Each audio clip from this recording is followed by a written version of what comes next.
Yo guys, in this video I'm going to cover up how to get no ping in Fortnite Battle Royale. In other words, how to improve your ping in Fortnite Chapter 2 Season 5. With the new season of Fortnite guys, it has been apparent to me that my ping as well as my input delay have been increased. But how this video is going to work is that I'm going to be teaching you how to completely optimize your network settings and get the best out of your PC's performance and decrease your internet ping. Now before I get onto these super easy methods that I found out, I'm quickly going to be explaining what ping is. For those of you guys who did not know already, ping is essentially the latency your internet provides you with. So say for example you had 10 ping, so that means you could be building a wall in Fortnite, and if you had 10 ping, that wall would take 10 milliseconds more to process and register into the game. So yeah, ping is definitely not something that you guys want to be facing. So without further ado guys, I'm going to be teaching you these absolutely insane tricks I learned in reducing ping.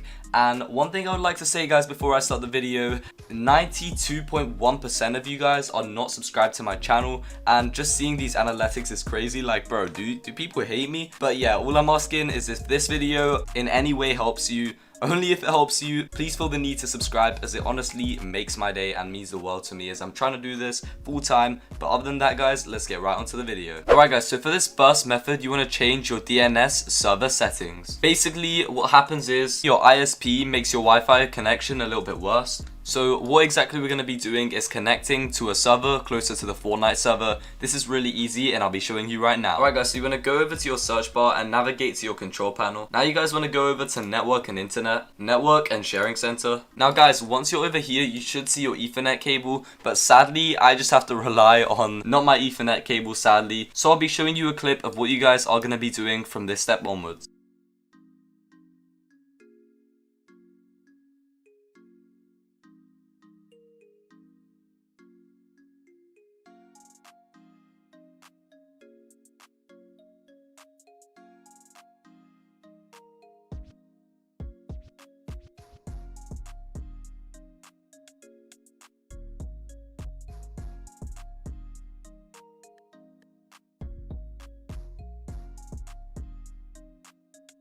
Alright guys, so for this method, I'm going to be showing you how to access a lot of unnecessary files on your computer. Now, these files, I believe, does actually make an effect on not only your internet speed, but this can also play an effect on your overall computer speed, which is the main reason why I'm showing this to you. But this is a super easy step and you should be doing this occasionally. So what you guys want to do is head over to the search bar and type in %temp and then %. And then right here guys, you should have your temp folder. Now guys, you want to go over here right now, and basically every single file here are just running in the background. They honestly don't mean anything, but literally things like Discord crashes do play an impact on your PC. So what you guys are going to want to do, yours is probably going to be a lot more than mine because I occasionally clear this off my C drive. You want to click this and then press shift key and click the last file you see. In my case, it's only a few down, but for you guys, you might have to scroll down and then click on the bottom one. And now you guys want to right click and press delete. Now guys, it should not delete every single one. The leftovers are the remaining ones that actually do work and do have an impact on your PC, so you won't actually be able to delete those. And guys, the final thing I forgot to mention is you guys should head over to your recycle bin and clear it from your PC there. And then press where it says do this for all current items and press skip. Every single week you should be doing this. This clogs up storage so easily and it's just almost unnecessary at all cost, and I don't even know why this has to happen in the first place. Alright guys, so for this next tip, you want to navigate to the bottom. So it just has to be this little rectangular thing. I don't know how to describe it. You want to right click on this and then you want to press task manager. Now guys, you want to go to where it says startup. And you see for all of these apps, you guys want to have this set to disabled. Now basically what these are things that start up with your PC, and they actually do have an internet cost to begin with. So when you're booting up your PC, it just has a bit of an effect on your overall performance. Thus you want to have this turned off guys. So yeah, you're basically just helping your PC out here so these things won't have to boot up by themselves. Just click on every single one and press disable. One thing you guys might want to bear in mind is things like your drivers and things like your mouse's software. You might want to have this enabled for certain reasons, because your mouse software controls your DPI and you guys don't want to have to open up your DPI software every single time you boot up your PC. Alright guys, so for this next step, you want to head over and download something called Malwarebytes. Now guys, I know what you're probably thinking, this looks like some virus dodgy stuff. Trust me when I say this, I would never give you something that's a virus for your computer. Nothing bad except from good has happened.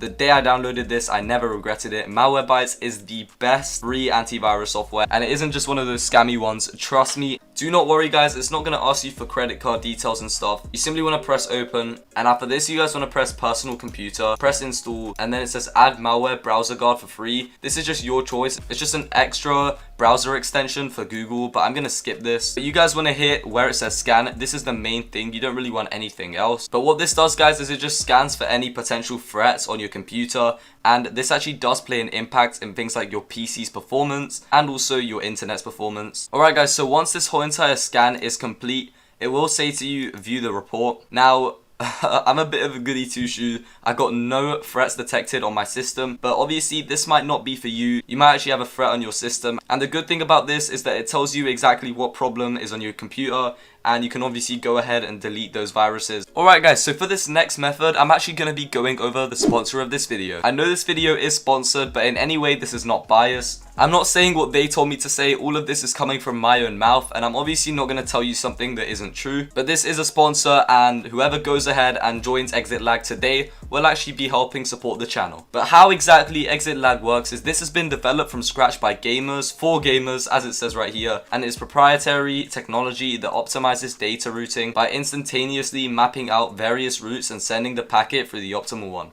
In case one route becomes unstable, the others kick in, keeping the connection unfazed. In other words guys, what this means is that your connection will always be stable, but like this virtual kind of networking that kicks in, and that helps you get that extra thrive in your PC's performance for internet. This means that it's definitely going to help you with things like your ping, and it will definitely give you that smooth pro player feel in your gameplay. Now I know a lot of pro players will be using this in future. Mark my word on this, this is a great and effective way in just getting you that minimal amount of ping possible. And not only is this good for your ping, this is also an FPS boost. You get small tweaks in your operating system that can raise your FPS while gaming. The search for your optimal route, so like those virtual kind of things I was talking to you earlier, is done in real time, guaranteeing that you'll always be gaming on the best route possible. So this will connect you to the best possible route you can get while playing Fortnite. And also if you have more than one internet source, they make it possible to use both internet connections. And another good thing about this is if other people in your family use their phones and your overall performance is being worsened because of that, the game's data traffic is prioritized so that your connection isn't affected. So guys, this is an absolutely great deal. There's a 3-day trial, no credit card required. Just click the link in the description and let's get on to the next method. Alright guys, so for this final method, this is to go ahead and buy a Cat 6 Ethernet cable. Now the reason why I'm saying get a Cat 6 specifically and no other Cat for your Ethernet cable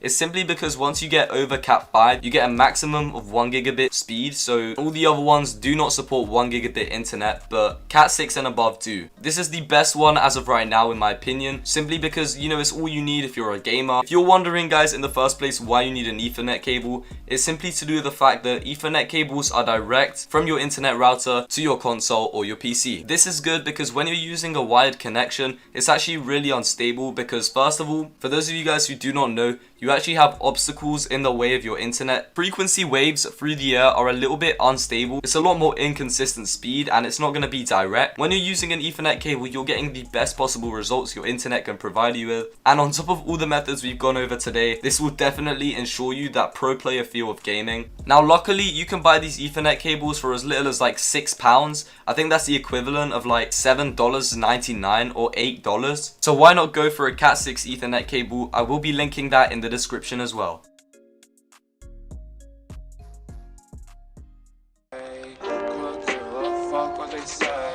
I gotta get to the back, then a lane switch. Stop talking like you wish you ain't game, bitch. She a thought, damn, she so faithless.